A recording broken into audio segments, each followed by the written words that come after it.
जीव के ऊपर लख 84 खत्म हुई ना, बीत कल्प विचार गए, और करें क्या नाक में दम आ गई, करें क्या मरते मरते हार गए। यही सबके ऊपर संकट है। गीता जी में भी भगवान ने कहा है कि जरा मरण मोक्षाय मामा श्रुति यतन्ते ते ब्रह्म तद्विदा कृष्ण मध्यात्म कर्म चाखिलम।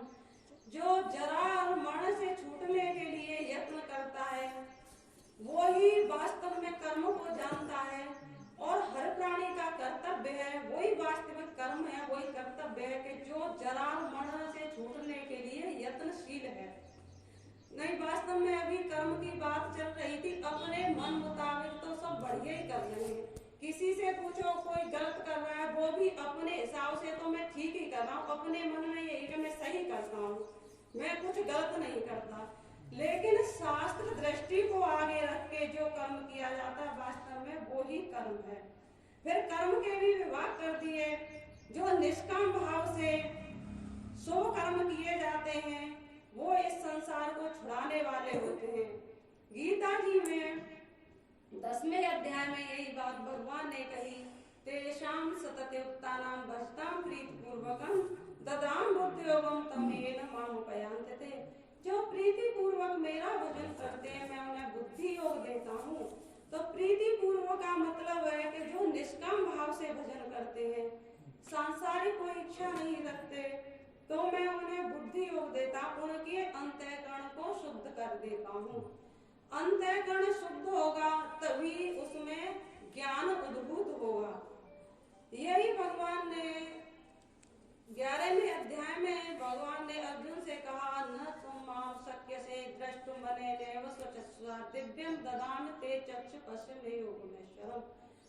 तू मुझे अपने इन नेत्रों से नहीं देख सकता, मैं तुझे दिव्य चक्षु देता हूँ, अलौकिक चक्षु देता हूँ।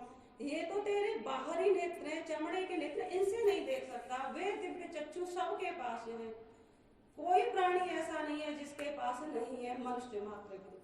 क्योंकि अंत शुद्ध किया हुआ अंतःकरण वही दिव्य चक्षु है, क्योंकि परमात्मा का ज्ञान उसी में होता है। जिनको ज्ञान हुआ है अंतःकरण में ही उस तत्व की अनुभूति होती है। जैसे परम ब्रह्म परमात्मा व्यापक है, उसका प्रकाश सब जगह है, लेकिन जैसे सूर्य का प्रकाश है इस दीवार पे भी पड़ा हुआ है, और एक जल भर के रख दिया जाए तो उस बाल्टी में या घड़े में तो उसमें भी उसका प्रतिबिंब होगा, लेकिन दीवार का जो प्रतिबिंब है वो दिखाई नहीं देगा, लेकिन जल में दिखाई देगा।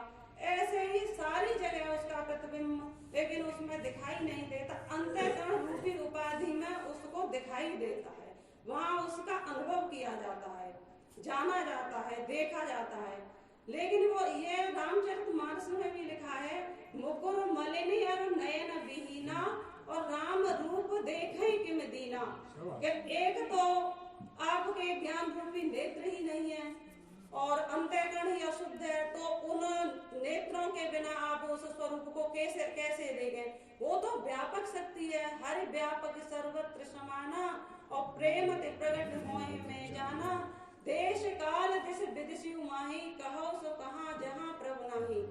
ऐसी कोई जगह नहीं है जहाँ परमात्मा न हो, वो परमात्मा सब जगह व्यापक है, लेकिन हमारे पास वो दृष्टि नहीं है। वो दृष्टि कहाँ मिलती है? वो ये संतों के चरणों में बैठ के मिलती है, सत्संग में मिलती है। और वो दृष्टि ये ज्ञान, महाराज जी ने कहा कि तद्विद्धि पढ़ पाते परस्पेन सेव्या उपदेशन्ते ते ज्ञानम ज्ञानेन तत्त्वदर्शिनः। तो वो दृष्टि मिलती है कि तू भाई अर्जुन उन तत्वदर्शी महात्माओं के पास जा।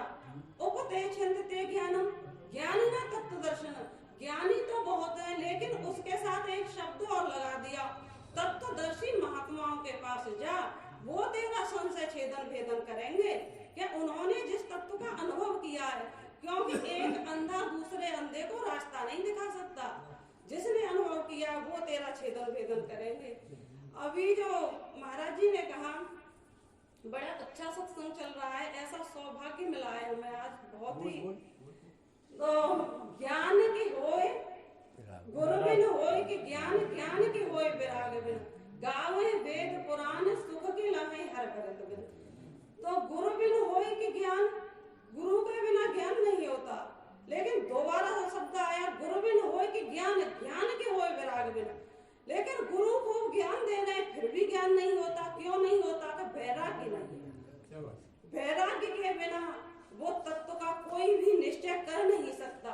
चाहे कितना भी विद्वान हो जाए, कितना भी शास्त्र कंठस्थ कर ले, लेकिन वैराग्य से ही सिद्धि होती है। ये भगवान ने दूसरे अध्याय में भी कहा, यदा ते मोह कलिलम बुद्धि व्यतीत तरस्यति। जब तेरी बुद्धि मोह रूपी दलदल को पार कर जाएगी, तब तू सुने हुए को जब तू अनुभव करेगा। तो ये भगवान ने जगह जगह कही, सब बातें हैं गीता जी में, शास्त्र में। अच्छा, कर्म की बात आई अभी। कर्म में भगवान गीता में कहते हैं, कर्मणो है बोद्धव्यम, बोद्धव्यम च विकर्म, अकर्म च बोद्धव्यम, गहना कर्मणो गति। कर्म की गति बहुत ही गहन है, इसे पार कर पाना बड़ा कठिन है। लेकिन हम निष्काम भाव से और प्रभु के समर्पण कर देंगे, शुभ कर्म करेंगे। क्योंकि एक तो होती है शुद्ध वासना और एक होती अशुद्ध वासना। और शुद्ध वासना करके, शुद्ध कर्म करके, अच्छे कर्म करके हमने अशुद्ध वासना का तो त्याग कर दिया। और उस तत्व को जानने के लिए तो शुभ से और अशुभ से दोनों से अलग होना है। तो उसके लिए क्या चाहिए? कि ब्रह्म परायणता, शरणापन, शरणागति, परमात्मा के शरण होना, गुरु के शरण होना। तो उसको ही ये तत्व निश्चय कर पाएंगे। जय श्री राधे। बहुत बढ़िया, बहुत अच्छा।